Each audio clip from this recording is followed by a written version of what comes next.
Hi there, happy 2020, happy new year. Hope you guys had a great holiday season. I'm Julie Tam, managing broker at Lynn Realty, a brokerage serving generations of clients in the greater Houston area and from around the world since 1981. And you can find me on HAR.com. That stands for Homes and Rentals. Again, HAR as Yao Tam. That's my legal name. This is my smarter real estate video series that happens weekly on Wednesdays.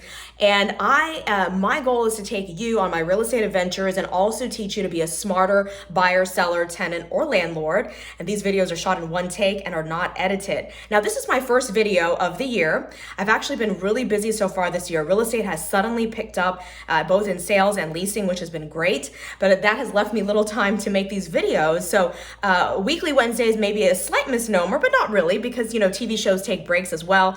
People take breaks and companies are closed for holidays and things like that. So same goes for me. And my first priority, of course, is serving my clients. And so then, with the extra time, I make videos to educate the rest of the public. Anyway, I have a new iPhone this year. We had a good deal. And so I have the latest iPhone 11. And so it's snazzier, the sound quality is better, the video and everything. But the only thing is my old tripod does not fit on this phone. But my husband got me for Christmas this cool new thing, which I'll introduce in a later video that will help with my video shooting. So anyway, to be continued on that one. Anyway, today I'm covering a very hot topic in today's real estate world. You may have heard of something called iBuyers. All right, let me swing around. This is a PowerPoint presentation, and trust me, it's not one of the boring ones. There's visuals and graphics. It's not just an assault of words that we often see with PowerPoint presentations. So I'm gonna go ahead and zoom on in so that you can see this more clearly instead of just my face. And I'm going to take you through each slide and explain to you, all right? So this is the invasion of iBuyers and internet real estate competitors. You see the logo there for HAR.com. That's the website I mentioned.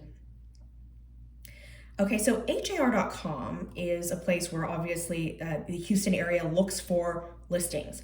It is the #1 site where people go to look for homes for rent and for sale.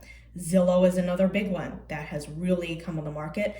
It's a very national website, and especially in markets where there are not robust MLS multiple listing service sites like Houston, then Zillow could be, potentially be, or actually is, I should say, the #1 site. Houston is still the only market where Zillow is not the #1 real estate search site.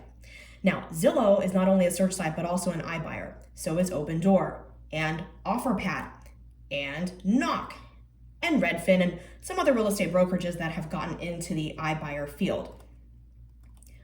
All right, so I'm not gonna play that video. What is an iBuyer? An iBuyer is an internet buyer that can give you an instant offer. So you go online to one of these websites, you put in the address of your home, and they spit out an instant offer for you.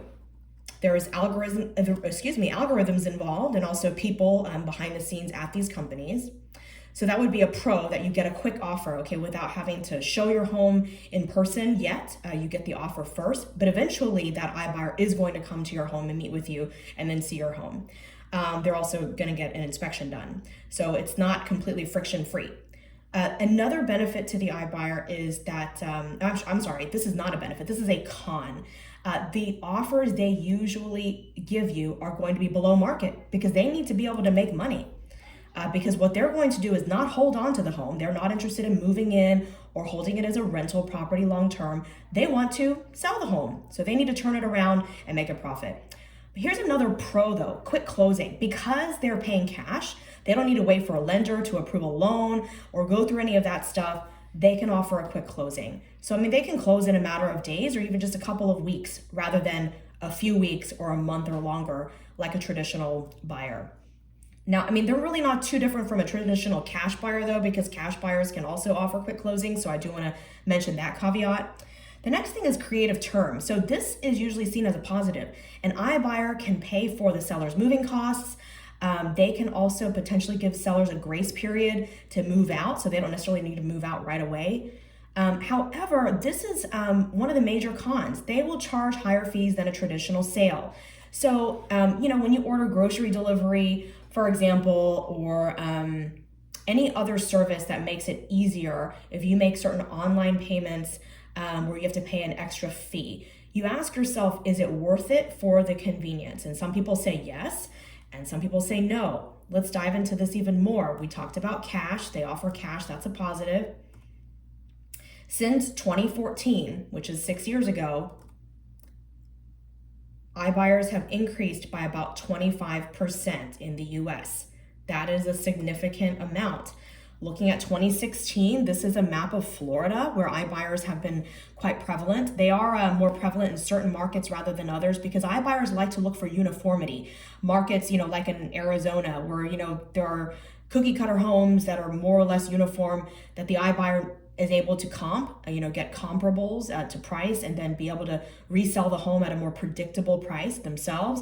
So you can see the dots here, the orange ones representing Offerpad, Opendoor, the blue one, just one little dot here, and Zillow pretty much non-existent.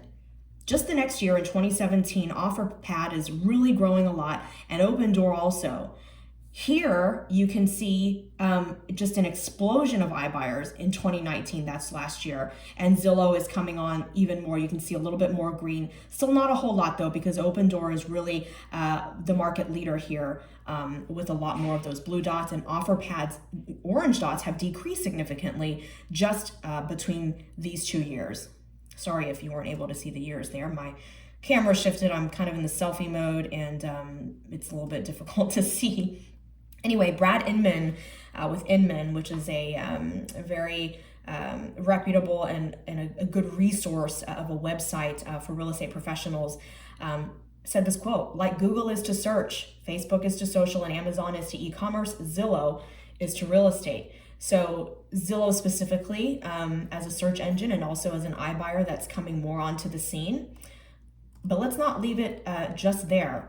All right, so let me back up just a second. So Offerpad is a distant second to Opendoor, okay? Zillow is growing in influence. An iBuyer, okay, they want to buy the property and then relist it for sale as soon as possible and just get rid of it.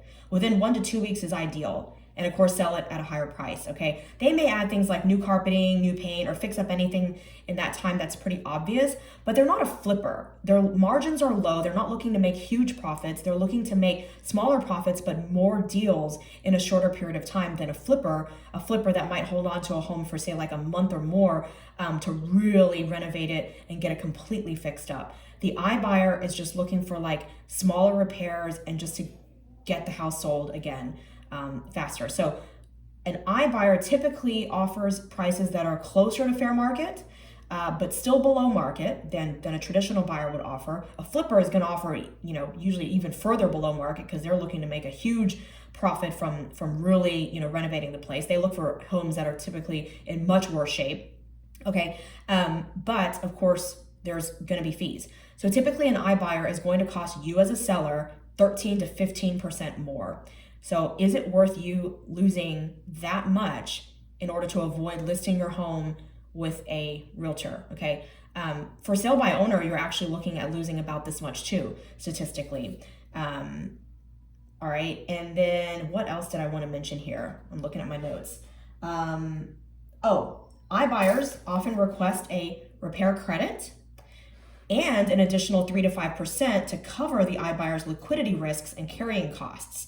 Okay, so in other words, instead of asking you to make repairs during the contract period, they'll ask you for money so that they can get the repairs done after closing. So the repairs that are discovered when they're getting their inspection done while under contract, okay?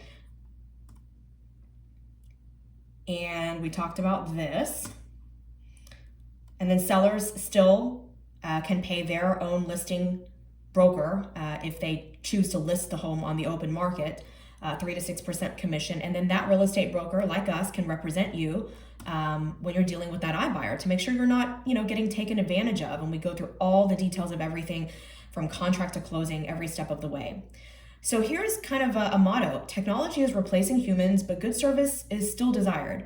So, if you're not willing to give up so much profit to an iBuyer, and you still want someone to take you step by step the entire way to make sure you're not losing any more money then you would be okay with, a realtor is still your best bet. So if you have any questions about iBuyers or any other real estate topic, please do reach out. You can send me a message or make a comment. I hope you will like my video and also follow me and subscribe to the channel on YouTube and Facebook, wherever you're watching. And if you have any ideas for future videos or any suggestions, any feedback, please don't hesitate to reach out to me and let me know. Anyway, I hope you guys have a great year. Be healthy, prosperous, and safe and happy. And I think I already said that. Anyway, I will see you for the next weekly Wednesday Smarter Real Estate video. Bye now.